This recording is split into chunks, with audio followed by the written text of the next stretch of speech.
Tout Congolais est libre de circuler ou de s'émouvoir au sein du territoire national ou à l'étranger. Tout Congolais peut jouir de la liberté de culte. Ce sont là les droits fondamentaux reconnus par la Constitution. Mais en cas de circonstances graves menaçant l'intégrité du territoire ou la survie de la nation, certains de ces droits sont soumis à des restrictions. C'est à ce sujet que le chef de l'État, garant de la nation, décrète conformément à la loi du pays une mesure exceptionnelle appelée état d'urgence. C'est quoi l'état d'urgence? Quelle différence y a-t-il entre état d'urgence, état de siège et le couvre-feu? Et enfin, donnez-nous votre opinion sur la situation d'urgence décrétée en République démocratique du Congo.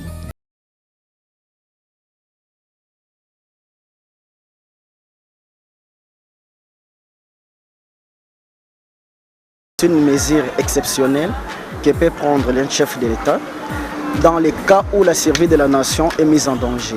Quand on parle d'abord une personne est à l'état d'urgence, même si nous partons dans des hôpitaux, tout le monde qui est à l'hôpital, tout le monde est gravement malade, est à l'hôpital, et c'est qu'il y a sur la malaria. Et c'est qu'il y a tête comme a piqué crise à Zolobaté, à vraiment donc un état d'urgence où il faut s'occuper de nous. Bon, état d'urgence posaka et pas chef de l'État la plupart de la nation, et justement que problématique qui s'est posée dans le Bango sur un problème bien précis, il y a un posaka état d'urgence. Mais couvre-feu est justement une organisation la police ou bien la militaire dans un quartier ou bien dans un coin du pays pour limiter les inconvénients qui nuire à quelques popularités. Couvre-feu, ça porte beaucoup quand il y a hostilité. Quand il y a hostilité, bon, on peut préserver soit une partie d'un quartier ou d'une ville, les militaires ou les policiers patrouillent pour dégager certains effets militaires qu'ils ont soupçonnés. Soit il y a des armes cachées ou il y a des histoires là, des armes blanches. C'est ce qu'on appelle couvre-feu. Mais le président Zui est bien. Parce que mingi na tozoba mesure wana na ontena mboka na biso même na ndako mesure ezalaka papa habité mwana moko de 18 ans malibanda te faut respecter yango so sali yango te papa pourquoi epekisi libanda alors eza bien pour la sécurité na biso na mboka tout d'abord peut-être au tambour de la ville qui sont moi d'esprit moké kotindam que le chef de l'État a eu raison de faire cette adresse et aussi étant donné qu'il devrait décréter l'état d'urgence, c'était tout à fait logique même dans le cadre de la Constitution qu'il puisse avoir une adresse vis-à-vis de la population. Et les mesures prises, selon moi, je crois que ce sont des mesures très importantes, mais j'aurais souhaité aussi que d'autres mesures accompagnent celles-là, notamment par exemple nous voyons qu'il y a beaucoup d'entreprises qui ne fonctionnent pas ou qui roulent au ralenti. Et dans ce cadre-là, je crois qu'il y aurait été mieux que les chefs de l'État puissent aussi avoir un mot par rapport à tous ces petits commerçants qui jusque-là n'arrivent plus à travailler. Suspendre par exemple les paiements des factures d'eau et d'électricité dans la mesure où la majorité des gens ne travaillent pas. Je crois aussi qu'il y a aussi des impôts qui pouvaient aussi être assoupli toujours dans ce sens-là, notamment l'hyper.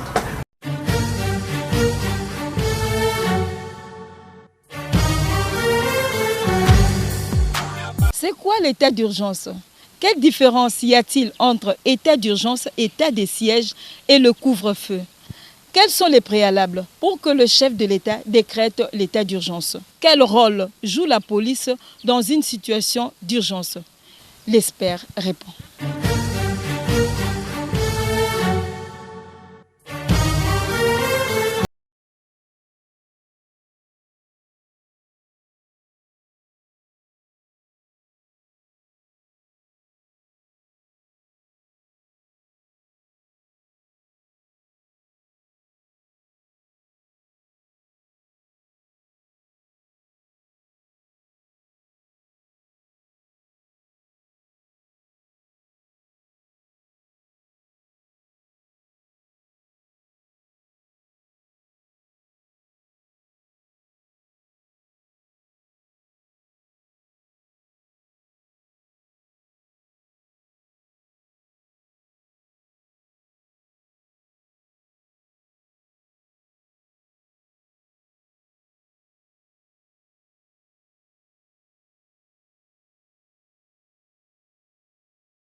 cela mettrait en péril la nation en ce que ce regroupement, ces attroupements provoqueraient par exemple des contaminations.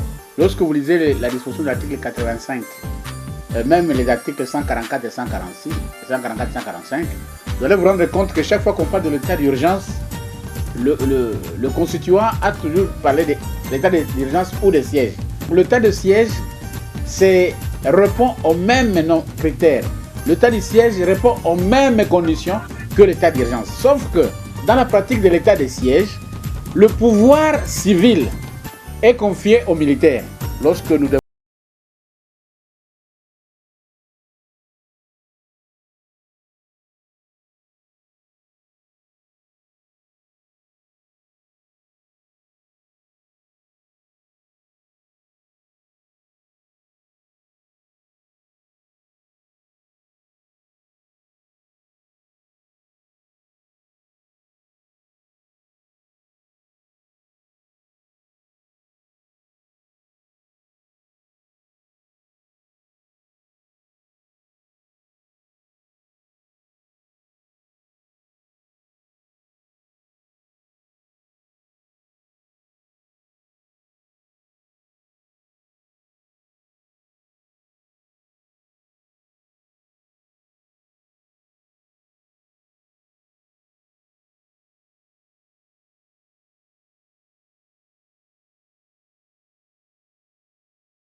à la forme.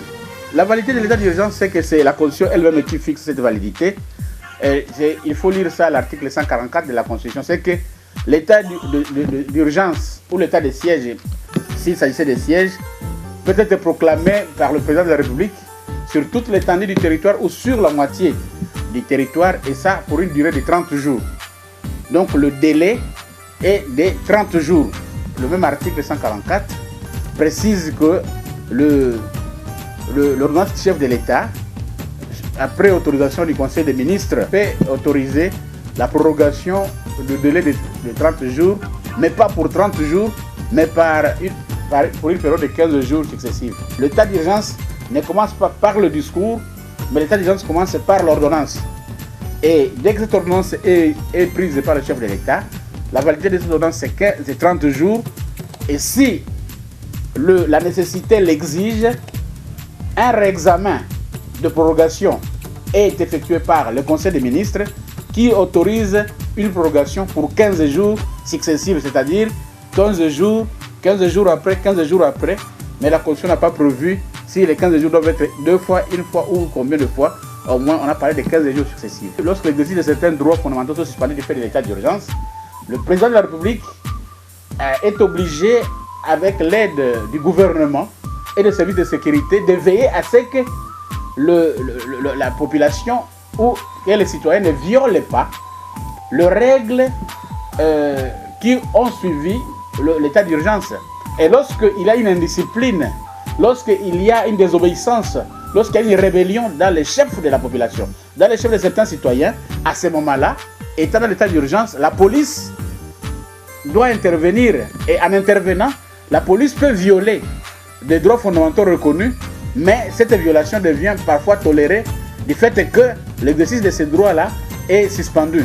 Voilà pourquoi, à un certain moment, on considère que le pouvoir de la police devient encore plus exorbitant du fait qu'on peut arrêter, on peut taxer des amendes au niveau de la police sans qu'on recourt à plusieurs procédures reconnues par la loi. Il faut reconnaître que le couvre-feu, c'est une des modalités de l'état d'urgence. C'est-à-dire que lorsqu'on décrète un état d'urgence et on considère que la population continue à circuler, continue à perturber l'ordre, et le meilleur moyen de contrôler la population, c'est beaucoup plus la nuit. Et lorsqu'on dit couvre-feu, signifie que la police et l'armée circulent partout pour contrôler s'il n'y a pas quelqu'un qui sort dehors. Ça, c'est dans l'état d'urgence. Le couvre-feu ne pas à lui-même une situation. Le couvre-feu, c'est une modalité d'exercice de l'état d'urgence. Le couvre-feu, c'est un moyen de contrôle de la police pour davantage faire respecter les exigences de l'état d'urgence. En fait, je pense que je suis parmi ceux-là qui attendaient cet état d'urgence dès lors que la pandémie est en train d'avancer et que lorsque les autorités sanitaires nous invitent à rester à la maison, nous invitent à cesser tout ce que nous faisons, nous invitent à ne pas nous attrouper, nous invitent à ne pas rester à plus de 10 ou à 20, nous invitent à ne pas monter dans un véhicule à plus d'un nombre donné par les autorités administratives. Je pense que l'état d'urgence devient pour nous une nécessité. L'état d'urgence devient pour nous un besoin. Et moi, je suis de ceux-là qui attendaient que le chef de l'État puisse décréter cet état d'urgence. Quant à la modalité, vous savez, nous sommes dans une situation très exceptionnelle. En quoi la situation est exceptionnelle? Parce que le Parlement, qui devrait voter une loi pour fixer la modalité de l'état d'urgence, je ne sais pas s'ils le feront, le Parlement a été la première institution à suspendre ses activités. Et suspendant ses activités, le Parlement se place aujourd'hui dans une situation ni d'exercice de la session ordinaire, ni d'exercice, on ne peut pas convoquer la session extraordinaire, alors que le Parlement est en session ordinaire. Et le Parlement qui est en session ordinaire ne saura pas avoir le quorum dès que le Parlement lui-même considère que parmi ses membres, il peut y avoir des gens qui sont contaminés et qui peuvent contaminer les autres. D'où nous sommes dans une situation très exceptionnelle qui fait qu'aujourd'hui, sur le plan des droits, on peut dire que non, comment on a une ordonnance qui est déjà entrée en vigueur et qui a commencé à produire les effets sans qu'il y ait une loi d'habilitation par rapport à cette ordonnance-là. L'état d'urgence décrété, c'est juste un bien, c'est un moyen, c'est pour le bien de la population.